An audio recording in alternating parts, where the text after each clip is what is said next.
তুমি কি জানো, এমন কিছু পাপ আছে যা গঙ্গা স্নান করলেও কখনোই ধুয়ে যায় না? হ্যাঁ, ঠিকই শুনেছ। শ্রীমদ্ ভগবদ্গীতাতে শ্রীকৃষ্ণ এই ভয়ঙ্কর সত্য প্রকাশ করেছেন। হিন্দু ধর্মে গঙ্গা নদীকে সবচেয়ে পবিত্র বলা হয়। বিশ্বাস করা হয় গঙ্গা জলের স্পর্শে মানুষের সব পাপ ধুয়ে যায়। কিন্তু গীতায় বলা হয়েছে সব পাপ নয়। কুরুক্ষেত্রের যুদ্ধে অর্জুনকে শিক্ষা দিতে গিয়ে শ্রীকৃষ্ণ বলেছিলেন কিছু গভীর সত্য।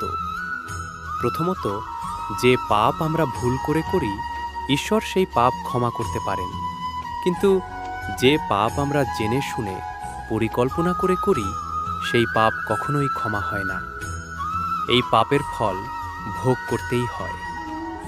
দ্বিতীয়ত, মানুষ যখন কোনো খারাপ কাজ করে, সে চারদিকে তাকায়, ডানে বামে, সামনে, পেছনে, কিন্তু সে কখনো ওপরের দিকে তাকায় না, কারণ ঈশ্বর সবসময় আমাদের দেখছেন। তৃতীয়ত, শুধু বাইরে ভালো সাজার কোনো মানে নেই। তুমি ভিতরে কেমন, তোমার মন কতটা পবিত্র, তা ঈশ্বর খুব ভালো করেই জানেন।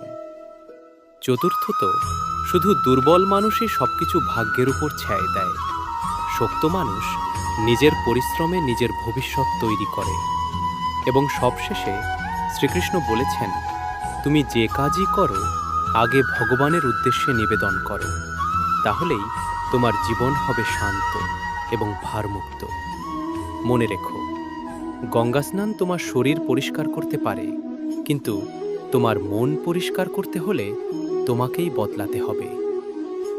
এই ধরনের আরও গীতার অমূল্য জ্ঞান পেতে চ্যানেলটি সাবস্ক্রাইব করো।